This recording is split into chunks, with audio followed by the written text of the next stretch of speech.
अस्सलाम वालेकुम दोस्तों। आज कल काफ़ी जिक्र है फायरवॉल का, वीपीएन का।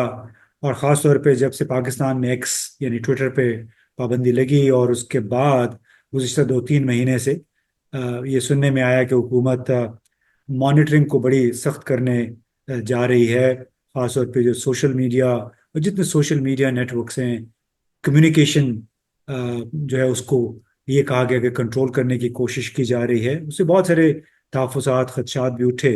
तो हमने सोचा कि एक इस इशू पे एक छोटा सा ट्यूटोरियल कर दिया जाए। और ये ट्यूटोरियल हम करना चाहते हैं इमरान रशीद साहब की मदद से। वो इस वक्त इंग्लिस्तान में हैं, यूके में हैं। और साइबर सिक्योरिटी की जो मुख्तलिफ डायमेंशंस हैं, इस पे वो काम करते रहे हैं। बैंकिंग सेक्टर में भी इन्होंने काम किया, पाकिस्तान में भी काम किया। तो सबसे पहले तो हम आपको कहेंगे अस्सलाम वालेकुम इमरान साहब। वालेकुम अस्सलाम इम्तियाज साहब। जी, so thank you very much for sparing this time. तो पहले तो ये बताइएगा कि पाकिस्तान में आजकल जिस अंदाज में इंटरनेट की कम्युनिकेशन में जो डिसरप्शंस आ रही हैं, ब्रेक आउट आउटेजेस हैं, ब्रेकेज है, यानी जो कम्युनिकेशन स्ट्रीम है उसमें, तो इसकी बुनियादी वजूहात क्या हैं? जी, thank you very much Imtiaz Sahab, thank you very much for having me. अच्छा, इसमें I just come straight to the point. इसकी जो बेसिक वजह है वो मैं ये समझता हूँ कि वो कुछ इंफॉर्मेशन सिक्योरिटी या साइबर सिक्योरिटी आईटी की एक डोमेन है, जिसके अंदर हम चीज़ों को कंट्रोल करते हैं, जिसमें हम चीज़ों को कुछ को हम अलाउ करते हैं, कुछ को हम डिनाई करते हैं। तो उससे कुछ जो इंटरनेट की ट्रैफिक है उसको, जो लेजिटिमेट ट्रैफिक है या जो अलाउड ट्रैफिक है, that has to be allowed to make the communication with the relevant stakeholders, या ये है कि रेलेवेंट डिवाइसेस। तो इसमें मैं ये समझता हूँ कि क्योंकि पॉलिसी लेवल के ऊपर या एक नेशनल लेवल के ऊपर कोई नेशनल सिक्योरिटी पॉलिसी के पर्सपेक्टिव में या कुछ और पर्सपेक्टिव में, वट एवर द पर्सपेक्टिव है, उसमें यह है कि वो इंटरनेट की ट्रैफिक को कंट्रोल करना चाह रहे थे और कंट्रोल करना चाह रहे हैं, which is obviously it's a good thing. And obviously that good thing always comes up with some kind of a consequences. तो इसकी वजह से मेरा ख्याल है ये डिस्टरबेंस है। और I am pretty much sure कि there are some specific controls has been in place. उसमें भी आपने अभी एक जिक्र किया वर्ड का, फायरवॉल का। तो ये फायरवॉल की इम्प्लीमेंटेशन है। फायरवॉल ऐसे ही है कि जैसे आपकी एक, just to this in in a perspective, in in just normal layman, कि आप मोटरवे के ऊपर अगर आप सफ़र करें, मतलब अगर मैनचेस्टर से लंदन या लंदन से मैनचेस्टर M2 यहाँ M6 है, या आप लाहौर से इस्लामाबाद की तरफ अगर आप मोटरवे के ऊपर सफ़र करें, तो वहाँ पर all the traffic are allowed. सारी ट्रैफिक जा रही है, एक ही किस्म के लोग जा रहे हैं, and people can see each other. लेकिन जो ही आप ट्रैफिक को कंट्रोल करना चाहेंगे तो आप वहाँ पर कोई ना कोई बैरियर्स लगाएंगे। जब बैरियर्स लगाएंगे तो वहाँ पर रश क्यू स्टार्ट हो जाएगी, और क्यू होगी तो उससे ये है कि जो कम्युनिकेशन का जो टाइम डिले है, दैट अकर्स। तो सिमिलरली हैपन ओवर हेयर कि जो भी हमारा पाइप था, इंटरनेट का पाइप या हमारी ट्रैफिक का पाइप, डाटा की ट्रैफिक का पाइप, जो भी आउटवर्ड्स है, उसके ऊपर कुछ कंट्रोल्स लगाए गए हैं। और वो कंट्रोल्स की वजह से इसको हमारी जुबान में लेटेंसी बोलते हैं, डाटा लेटेंसी आई। और this is a quite anticipated, ये एक मतलब एक नोन फिनोमेना है कि जो ही आपने इंटरनेट की ट्रैफिक को इंस्पेक्ट करेंगे तो ट्रैफिक रुकेगी, इंस्पेक्ट होगी और फिर वो आगे जाएगी। So that's how this latency और this time delay is been introduced. कि इतना बड़े पैमाने पे ये काम अगर होता है, हमने सुना है चीन में भी फायर वॉल्स हैं, चीन जैसे ममालिक में। ज़ाहिर है वो ट्रैफिक को कंट्रोल करने की कोशिश करते हैं, लेकिन चीन ने उसके साथ और भी बहुत कुछ काम भी किया हुआ है। जबकि यहाँ पे वो काम किए बगैर एक फायरवॉल की तनसीब की कोशिश की गई। तो ये बताएं कि इसके फिर नुकसानात क्या हैं। आप पहले भी चूंकि अब कॉस्ट की आपने बात की इब्तिदा में, तो इस किस्म के मूव्स के पाकिस्तान के लिए, पाकिस्तान जैसे मुल्क के लिए नुकसानात क्या हैं? नुकसानात तो किसी भी डिस्टर्बेंस में, मतलब डिस्टर्बेंशन तो होगी। जो ही आप नए कंट्रोल्स या नई चीज़ें इंप्लीमेंट करेंगे किसी भी इंटरनेट की ट्रैफिक में, अगर हम जो स्पेसिफिक हों इंटरनेट की ट्रैफिक के लिए, तो इसमें हम कहीं ना कुछ अगर नई कंट्रोल्स या नई चीज़ इंट्रोड्यूस करेंगे तो उसकी कोई उसकी डिस्टर्बेंस आएगी। अब उस डिस्टर्बेंस से बचने के लिए हमारी आईटी की फील्ड में एक प्रॉपर एक प्रोसीजर होता है, एक प्रोसेस होता है, and obviously it's quite common sense as well in terms of के ना आपने ऐसे कंट्रोल लगाने हैं ताकि जो डिस्टर्बेंस है वो मिनिमम हो। तो उसके लिए ज़ाहिर है, I believe, I am not sure, लेकिन ये है कि वो प्रॉपर प्लानिंग और प्रॉपर उसकी जो कॉन्सिक्वेंसेस थे उसको नोट नहीं किया गया, और वो कंट्रोल्स पहले लगा दिए गए हैं, और उसके बाद उसकी जब कॉन्सिक्वेंसेस आए हैं उसके बाद फिर उसकी मिटिगेशन की तरफ हम जा रहे हैं। हालांकि it's actually planning phase activities जिसके अंदर सब प्लान करते हैं, and then actually you take the advantages, disadvantages, pros and cons, how it is going to be implemented. So the question is how the question has been actually answered later on, rather than it has to be actually आप addressed तो अभी, before. जी, तो ये आप बात कर रहे हैं जो ऑपरेशनल मुश्किलात आती हैं लोगों को, इंटरनेट इस्तेमाल करने वालों को। लेकिन ये भी सवाल उठता है कि इसका पाकिस्तान की इकॉनमी पे, ख़ास तौर पे जो आईटी रिलेटेड इकॉनमी है, उसको कितना नुकसान हुआ है और मज़ीद कितना नुकसान हो सकता है आपके ख्याल में? जी, ये बिल्कुल, that's the main thing, is main goal is that one, कि जो हमारी आईटी की जो हमारी इंडस्ट्री है, पाकिस्तान की इंडस्ट्री है, आपको मतलब वी ऑल नो कि हमारी आईटी की इंडस्ट्री बूम कर रही है, और वो ज़्यादातर हमारे फ्रीलांसिंग और कुछ बीपीओज, कुछ सर्विसेज जो हम आउटसोर्स कर रहे हैं डिफरेंट ऑर्गेनाइजेशन को, उनकी जो डिपेंडेंसी है वो इस इंफ्रास्ट्रक्चर के ऊपर है, जो आईटी इंफ्रास्ट्रक्चर है या इंटरनेट का इंफ्रास्ट्रक्चर है, इसके ऊपर इसकी डिपेंडेंसी है। The more robust this communication is, or the more robust this infrastructure is, the more robust they have got a good communication with the outside of the world.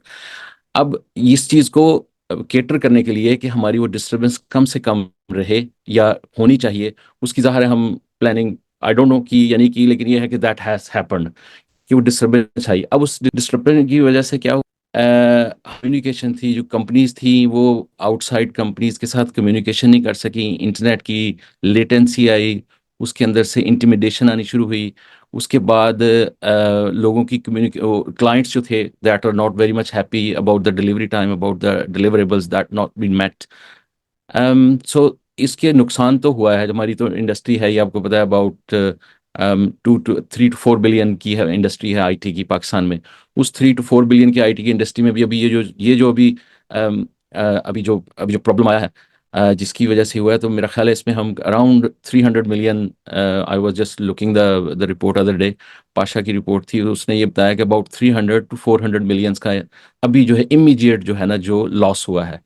अब अगर देखेंगे 3 to 4 billion की economy के अंदर आप 300 to 400 million का loss immediate आप देख रहे हैं, और लॉन्ग टर्म जो लॉस है वो अलग है, कि जो कॉन्फिडेंस, कस्टमर का जो कॉन्फिडेंस है वो लूज हुआ है, वो शेकन अप हुआ है, उसको रिकवर करने में भी ज्यादा टाइम लगेगा। सो आई वुड से कि ये 300 to 400 मिलियन से ज्यादा का ये लॉस है। हम्म। अब इसको मिटिगेट कैसे किया जा सकता है, इसको एड्रेस किया कैसे किया जा सकता है, उसके लिए तो ज़ाहिर है मतलब एक्चुअली हुआ, मतलब मैं ये कह रहा हूँ कि damage has done. Now obviously the controls और the things will need to be in place, कि वो डैमेज को हम मिनिमाइज कैसे कर सकेंगे।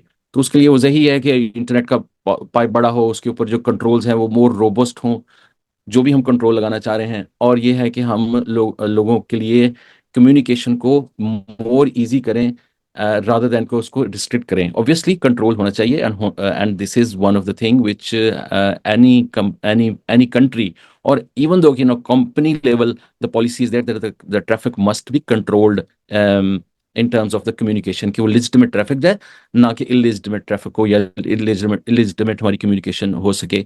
ये कंपनी लेवल पे भी यही सोच है, and obviously the same approach is go to the national level.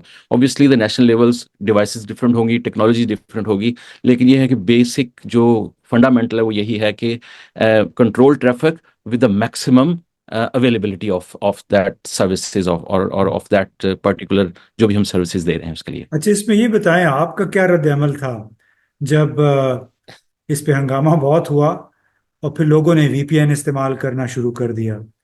अब वीपीएन पे उस कते नज़र इसके कि इन्होंने क्या जवाब दिया इससे पहले। लेकिन जब वीपीएन की बात आई तो इन्होंने कहा कि हम वीपीएन को रजिस्टर करेंगे, जो रजिस्टर्ड वीपीएन नहीं होगा वो यहाँ पे काम नहीं कर सकेगा। तो आप नहीं समझते कि बड़ी एक मज़ाक खेज किस्म का ये आर्ग्यूमेंट था कि वीपीएन का तो मकसद ही होता है to circumvent the main stream internet connectivity. जी जी।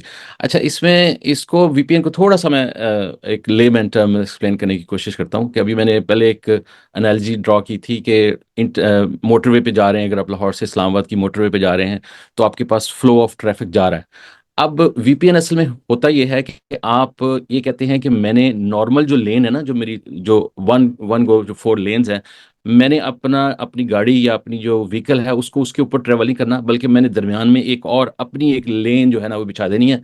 उस लेन के ऊपर मैंने कवर भी करना है और उसके अंदर मेरी जो ट्रैफिक या मेरा जो व्हीकल जाएगा ना, ताकि ताकि मैं बाहर की जो लोग हैं वो उसको देख ना सके उसके अंदर क्या है। So VPN is actually this one. So हम एक टनल बनाते हैं इंटरनेट की ट्रैफिक के ऊपर। एक स्पेसिफिक टनल बनती है जो कि स्पेसिफिक मेरे कंप्यूटर से जो रेस्ट ऑफ द जो other side of the computer है या कम्युनिकेशन है उसके थ्रू वो ट्रैफिक होकर जाती है। अब जो ही आप ये टनल बनाते हैं तो उसके ऊपर लेटेंसीज ज़्यादा आ जाती है, क्योंकि उसके अंदर इंक्रिप्शन है, उसके अंदर हैशिंग है, उसके अंदर कुछ साइफर्स चलते हैं जिसकी वजह से ट्रैफिक जो है वो इनक्रिप्ट होती है, टनल बनती है, एंड टनल एक्चुअली गोज वो कम्युनिकेशन कर रही होती है। तो इसमें मेरा रिएक्शन तो बिल्कुल पहला तो यही था कि ये जो वीपीएन ने तो ज़ाहिर है आना ही आना था। अगर हम अपने लेजिटिमेट ट्रैफिक को रोकेंगे तो ज़ाहिर है ये बाईपास भी कर देती है। ये वन ऑफ द, ये तो how it works. Second thing is कि ये बाईपास कर देती है आपकी जो भी ट्रैफिक है, जो भी आपने कंट्रोल लगाए हुए हैं, ये इसको बाईपास कर देती है वीपीएन। सो जब भी आपने ये कंट्रोल लगा दिया या आपने बैरियर लगा दिया, तो आप ये समझें कि आपने लोगों को इस बात का मौका दिया कि अब वो ट्रैफिक को बाईपास करके निकलें। तो that's how the VPN comes in. अच्छा, इसकी जो जो मेरा रिएक्शन तो यही था कि यार ये इस तरह होना नहीं चाहिए। हम लोगों को वीपीएन इस्तेमाल करने के ऊपर इनकरेज ना करें, बल्कि ट्रैफिक को ही हम अपने तौर के ऊपर कंट्रोल कर सकें। दूसरी बात यह है कि मेरा जो पर्सनल एक्सपीरियंस वो ये रहा कि ज़ाहिर है मैं यहाँ से भी हम काम कर रहे हैं, इंग्लैंड से भी, पाकिस्तान में भी कुछ सेटअप है। तो उससे ना हमारे फाइनेंशियल लॉस बहुत ज़्यादा हुआ है, कस्टमर का कॉन्फिडेंस बहुत ज़्यादा लूज हुआ है। जो मैं पहले अर्ज कर रहा था कि ना, उससे हुआ ये है कि अब वो जो कॉन्फिडेंस जो दोबारा से गेन करना है ना, दैट इज़ वेरी हार्ड। तो हम्म। उससे ये हुआ कि डिलीवरेबल्स हम दे नहीं सके, चीज़ें जो हैं वो आगे मूव नहीं कर सकी। अब हम उनको किसी ना किसी तरीके से केटर कर रहे हैं कि yes, deliverables will be move on, या ये है कि infrastructure is going to be move on, whatever means mitigation step और whatever the things we are actually trying to actually fix that damage. Okay. तो इसका financial loss तो हुआ है। दूसरी आखिरी जो आपने बात की कि जो गवर्नमेंट की एक्सप्लेनेशन थी, मेरा ख्याल है आई विल नॉट गो के उनकी एक्सप्लेनेशन क्या थी, लेकिन ये है कि जो फंडामेंटल है, जो टेक्नोलॉजी के लोग हैं, उनको ये समझ है इस बात की कि वीपीएन से ट्रैफिक की लेटेंसी इंडिविजुअल की आती है। लेट्स सपोज आपने ये वीपीएन लगाया है, तो आपके कंप्यूटर से या आपके मोबाइल के साथ जो कम्युनिकेशन होगी उसमें लेटेंसी आएगी, उसमें थोड़ी सी डिस्ट्रप्शन आएगी। क्वेश्चन ये है कि आपको वीपीएन लगाने की जरूरत ही क्यों है? अगर आप वॉइस के लिए वीपीएन लगाएंगे तो जाहिर है उसके अंदर से ड्रॉप भी होगा, उसके अंदर से जिटर भी आएगा, और उसके अंदर से आपकी ट्रैफिक ड्रॉप भी होगी। तो ये इसकी जरूरत ही क्यों महसूस हो? वीपीएन अगर आपने लगाना है तो कंपनी लेवल के ऊपर वीपीएन लगते हैं, जो कि ऑल ओवर द वर्ल्ड लगते हैं, हर वक्त लगते हैं, क्योंकि कंपनी टू कंपनी कम्युनिकेशन जो है वो वीपीएन के थ्रू ही हो रही होती है, क्योंकि उन्होंने अपनी प्राइवेट टनल बनानी है इंटरनेट के थ्रू यूज करते हुए अपने ऑफिस की हाँ, यानी कम्युनिकेशन के बुनियादी लिए। तौर पे उन्होंने अपनी कम्युनिकेशन को सिक्योर करना होता है, क्योंकि जो सरकारी रास्ते हैं उस पे उन्हें एतमाद नहीं है। अब ये बताइए, चूंकि हम साइबर सिक्योरिटी की बात कर रहे हैं, इसमें इसराइल ने एक नया उनसर, नया एलिमेंट इसमें मुतारिफ करवा दिया है। जो कुछ उसने पेजर्स और लैपटॉप या नोटबुक्स के साथ किया, हिजबुल्लाह के जो कब्जे में चीज़ें थीं, तो आप समझते हैं कि ये तो एक बहुत बड़ा हथियार भी बन गया है साइबर सिक्योरिटी। एक तरफ लोग उसको महफूज करने की बात करते हैं और दूसरा उसी सिक्योरिटी को अब मुखालफिन को नुकसान पहुंचाने के लिए भी इस्तेमाल होना शुरू हो गया है। इज इट जी जी समथिंग बिल्कुल। Worrying? It is very worrying. अच्छा, इसमें हमारी इंडस्ट्री में ना एक लैंग्वेज इस्तेमाल होती है, दो लैंग्वेजेस, दो टर्म्स इस्तेमाल होती हैं। एक होती है हैकिंग और एक होती है एथिकल हैकिंग। हम्म। अब हैकिंग में जो टेक्निक्स इस्तेमाल होती हैं वो भी एग्जैक्टली सेम होती हैं जो कि एक एथिकल हैकर इस्तेमाल करता है। लेकिन दोनों में जो फंडामेंटल जो डिफरेंस है ना, वो फंडामेंटल डिफरेंस है उसकी नीयत का, उसकी इंटेंशन का। जो हैकर हैक कर रहा है, दैट ही is actually doing to do the damage of any organisation और एनी एसेट। लेकिन जो एथिकल हैकर हैक करने की कोशिश करता है, उसकी इंटेंशन ये है कि उसने उस एसेट को बचाने के लिए एक्टिविटीज रन करनी है। सो जो कंट्रोल्स हैं वो अपनी जगह सेम ही हैं। इसके अंदर असल जो मैटर करता है कि what is your intention and what is the objective you want to achieve. If the good objective is going to achieve, then obviously this is a good thing. If obviously it's not good intention, then obviously it is going to be damage and it is not permittable. हम्म। इसी तरह अब हम सुनते होते थे कि cyber, जब हम आईटी इंफ्रास्ट्रक्चर बन गया, सब हमारे सारा डाटा, पर्सनल डाटा भी और ऑर्गेनाइजेशनल डाटा भी सारा का सारा इंटरनेट पे आ गया, जिसको हम अब दूसरी जुबान में आजकल क्लाउड भी कहते हैं। तो जब तमाम हमारा डाटा नीचे से मतलब जो हमारी कम्युनिकेशन हो रही थी, वो सब की सब इंफ्रास्ट्रक्चर में चले गई या क्लाउड में चले गई या इंटरनेट के ऊपर ज्यादा कम्युनिकेशन होनी शुरू हो गई, तो there is a highly probability chances. आज से मुझे याद है जब हम इस इंडस्ट्री में अभी हम कदम रख रहे थे, उस वक्त हम ये सोचते and espionage and war, all the bad things, rather than financial gains, there are more kind of a national interest, and national wars are also being fought over the internet space, which is called the cyberspace. This is why we call it cybersecurity, hmm. because everything is on the cyberspace. So that's where all the espionage is there, financial gains are there, hacking are there, bad intention are there, data leakage are there, data stolen are there, because data is over there. तो अब हुआ यह है कि जहां पिछले 10-15 साल से जो इंटरनेट की कनेक्टिविटी हो रही थी, वहां पर हमारे जो बैड एक्टर्स थे, वो अपने पर्सनल गेन के लिए लोग काम कर रहे थे, या पर्सनल या ग्रुप ऑफ पीपल अपने पर्सनल गेन के लिए उस इंटरनेट की ट्रैफिक को डिस्टर्ब करता था, या उसको वहां से अपने अपने मतलब की चीजें निकालता था, जिसमें फाइनेंशियल्स भी थी, जिसमें पर्सनल मोस्टली फाइनेंशियल मोटिवेटेड थे, या ये है कि just who is the more more bigger in this industry. लेकिन अब ये जो इंसिडेंट हुआ है लेबनान वाला, that is a very very serious incident, that shows कि अब we are actually going in that era where personal gain is not important, national gains are going to be used for this cyber space.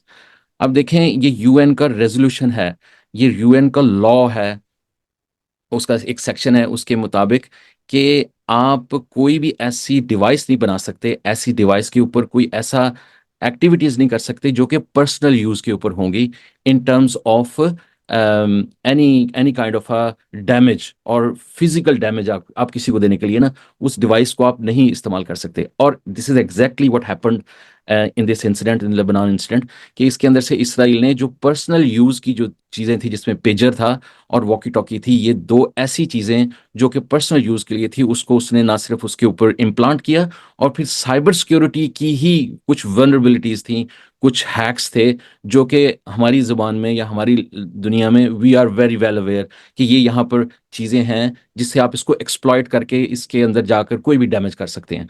तो उसने उस vulnerability को exploit किया, जो कि एक नॉन वनरेबिलिटी थी, उसको एक्सप्लॉइट किया for the gain of damaging the physical damage of the people, और अपने कॉज के लिए जो भी किया। तो आप ये समझें कि अब हम उस जमाने में दाखिल हो चुके हैं जहां पर हम वो cyborg and all of these things, वो हम मूवीज में जो हम सुनते थे या सोचते थे, we are actually on that era has been entered, we are entered in that era um, where now the wars has been actually fought over the cyberspace. जी So ये बिल्कुल उसकी आपने आवाज। बिल्कुल आपने सही कहा कि इसराइल तो पहले ही अक़वाम मुत्तहिदा की तकरीबन तमाम करारदादों की खिलाफ वर्जी कर चुका था। और साइबर सिक्योरिटी अब तक ये होता था कि वो हमारी हिफाजत के लिए है, हमारी हिफाजत का एक मैकेनिज्म है कि किस तरह साइबर स्पेस के ज़रिए हमारे खिलाफ अपने खिलाफ होने वाले एग्रेशन को रोका जा सके। लेकिन इसराइल ने एक और नई मिसाल कायम की है कि उसने साइबर सिक्योरिटी को एक हथियार के तौर पे इस्तेमाल किया, अक़वाम मुत्तहिदा के कवानीन और ज़वाबित को रोनते हुए, और इस तरह एक नया प्रेसिडेंट कायम कर दिया है रियासती दहशत गर्दी का। तो जनाब, बहुत बहुत शुक्रिया।